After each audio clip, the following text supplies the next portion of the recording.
नमस्कार, मैं नियाज खान और आप देख रहे हैं न्यूज एक्सप्रेस। मध्य प्रदेश की राजनीति में एक बार फिर बड़ा बवाल खड़ा हो गया है। प्रदेश कांग्रेस अध्यक्ष जीतू पटवारी के छोटे भाई कुलभूषण पटवारी, जिन्हें लोग नाना पटवारी के नाम से भी जानते हैं, को इंदौर पुलिस ने गिरफ्तार कर लिया है। पुलिस का दावा है कि ड्रग्स सप्लाई से जुड़े मामले की जांच के दौरान उनका नाम सामने आया है। वहीं कांग्रेस इसे राजनीतिक प्रतिशोध बताते हुए सरकार पर विपक्ष को दबाने का आरोप लगा रही है। खबरों की माने तो इंदौर पुलिस की राजेंद्र नगर थाना टीम ने एक गुप्त सूचना के आधार पर 2 युवकों को गिरफ्तार किया। पुलिस के अनुसार इन दोनों की पहचान इरफान खान उर्फ गोलू चंदेरी और रानी भाई के रूप में हुई। तलाशी के दौरान इनके कब्जे से करीब 10 किलो 8 ग्राम ब्राउन शुगर बरामद की गई, जिसकी कीमत अवैध बाजार में काफी अधिक बताई जा रही है। उसके बाद पुलिस ने दोनों आरोपियों से पूछताछ की। डीसीपी नरेंद्र रावत की माने तो शुरुआती पूछताछ में दोनों आरोपियों ने दावा किया कि वे यह ब्राउन शुगर 2 लोगों तक पहुंचाने जा रहे थे। इसमें पहला नाम कुलभूषण उर्फ नाना पटवारी और दूसरा नाम मानक मानव गंगवानी का बताया गया। इसी बयान के आधार पर पुलिस ने आगे की जांच शुरू की और नाना पटवारी को हिरासत में लेकर पूछताछ की। हालांकि पुलिस ने यह स्पष्ट किया कि जांच अभी जारी है और सभी तथ्यों की पुष्टि की जा रही है, यानी फिलहाल मामला जांच के चरण में है और किसी भी व्यक्ति के दोषी होने का अंतिम फैसला अदालत ही करेगी। डीसीपी नरेंद्र रावत ने यह भी बताया कि पुलिस रिकॉर्ड के अनुसार नाना पटवारी के खिलाफ पहले से 9 आपराधिक मामले दर्ज हैं। इनमें विभिन्न प्रकार के अपराध शामिल बताए गए। इसके अलावा पुलिस अन्य आरोपियों के आपराधिक रिकॉर्ड की भी जांच कर रही है ताकि पूरे नेटवर्क का पता लगाया जा सके। इधर इस कार्रवाई के बाद प्रदेश कांग्रेस पूरी तरह से सरकार के खिलाफ आक्रामक हो गई है। कांग्रेस नेताओं का कहना है कि यह कोई सामान्य पुलिस कार्रवाई नहीं बल्कि राजनीतिक प्रतिशोध है। कांग्रेस का आरोप है कि जीतू पटवारी पिछले कुछ समय से मध्य प्रदेश सरकार के खिलाफ लगातार भ्रष्टाचार के मुद्दे उठा रहे हैं। विशेष रूप से उज्जैन जमीन खरीद मामले और कथित घोटालों को लेकर उन्होंने बड़ा आंदोलन शुरू करने की घोषणा की थी। पार्टी का कहना है कि उसी के बाद उनके परिवार को निशाना बनाया जा रहा है ताकि राजनीतिक दबाव बनाया जा सके।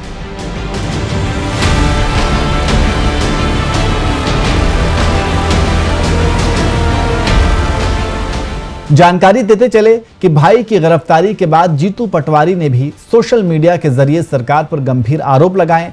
उन्होंने कहा कि उनके भाई को बिना उचित सूचना हिरासत में लेकर सरकार यह संदेश देना चाहती है कि जो भी विपक्ष में रहकर सरकार के खिलाफ आवाज उठाएगा उसे इसी तरह परेशान किया जाएगा। उन्होंने यह भी कहा कि कांग्रेस ऐसे किसी दबाव से डरने वाली नहीं है और जनता के मुद्दों पर संघर्ष जारी रहेगा। हालांकि इस पूरे मामले में एक और पहलू भी सामने आता है। नाना पटवारी का नाम इससे पहले भी कई विवादों में सामने आ चुका है। आप सुनिए भाई की गिरफ्तारी पर और क्या कह रहे हैं जीतू पटवारी। जय हाडिया जी ने अपनी पूरी बात कही है। कल का जो केस था, कोई भी लीगल आदमी, कोई सामान्य ईमानदार जर्नलिस्ट, सामान्य भारत का नागरिक बिना पूर्वाग्रह या बिना दुर्भावना या बिना किसी के तरफ ग्रसित हुए देखेगा तो सबको पता चला है कि सरकार का दुरुपयोग कैसे किया जाता है। किसी भी प्रकार का कहीं दूर दूर तक लेना देना कल के केस से मेरे छोटे भाई का नहीं था। ये आज एक दिन की घटना नहीं हुई है। 15 तारीख के दिन मुझे एक नोटिस दिया कि आपको पेश होना है। किस दिन? जब मेरी साइकिल यात्रा में साइकिल पे रहूंगा भोपाल, साइक्लोथॉन। ये पहले दिन रिवेंज नहीं ले रही है सरकार। पहला मेरे भाइयों पर गलत तरीके से एफआईआर की जिसका आज तक चालान पेश नहीं हुआ। फिर मेरे पिताजी को, मुझे, मेरे परिवार को, हमारे आसपास के लोगों को नोटिस दिया इस बात का कि क्या आपने अवैध कॉलोनी काटी है। मुझे ये घर ये अवैध कॉलोनी में है, ये उनका कहना है। ये 15 साल पहले, 20 साल पहले के बीच में घर बना है। सारे नक्शे, सारे हर तरह की जो कंपाइल्स होती है, हर तरह का टैक्स भरा हुआ है। लोन है इस पे आज भी, बिना लीगल उसके बैंक लोन देती है। इसके सामने जितने घर हैं सब लोन वाले हैं। मेरे वेयर हाउस की घटना आप सबने देखी है। मैं तो सिर्फ इतना सरकार से और मुख्यमंत्री जी से निवेदन करना चाहता हूं, मध्य प्रदेश रिवेंज का प्रदेश नहीं है, बदले का प्रदेश नहीं। जिस तरीके से आपका जो कार्य व्यवहार हुआ है ये मैसेज देता है कि दाल में कुछ काला है। हमारा दायित्व है, हम पूछेंगे कि आपने 7,600 करोड़ रुपए मध्य प्रदेश के हक के गुजरात पे क्यों छोड़े? नर्मदा विस्थापन में मध्य प्रदेश के साथ अन्याय क्यों किया?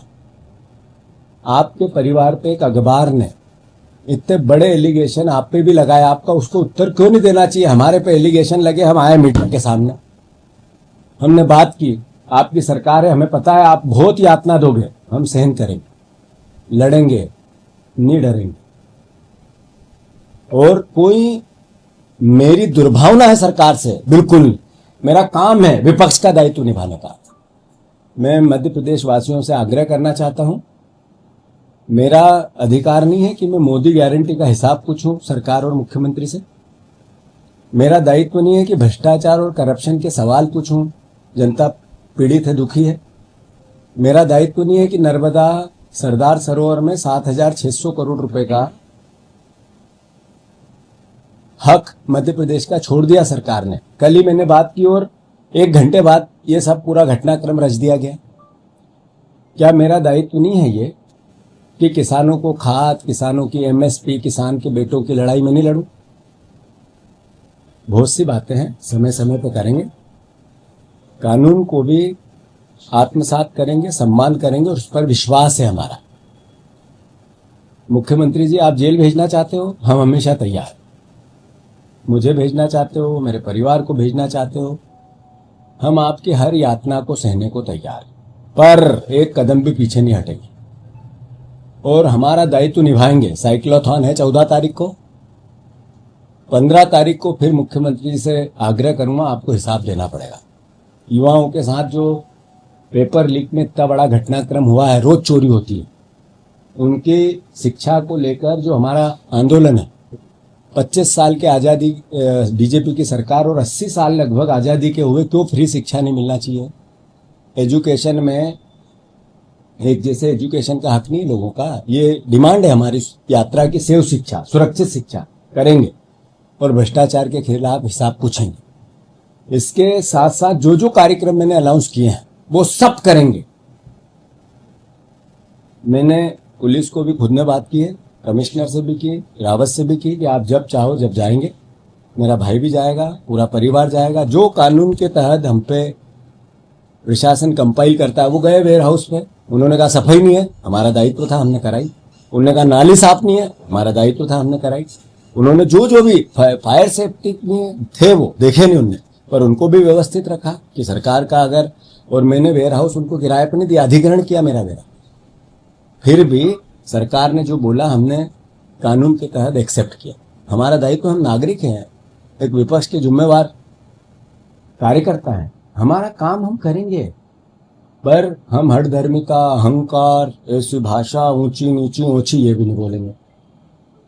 बहुत ताकत से भजन मैच्योर तरीके से ये कहेंगे, बताओ भ्रष्टाचार क्यों है। धन्यवाद।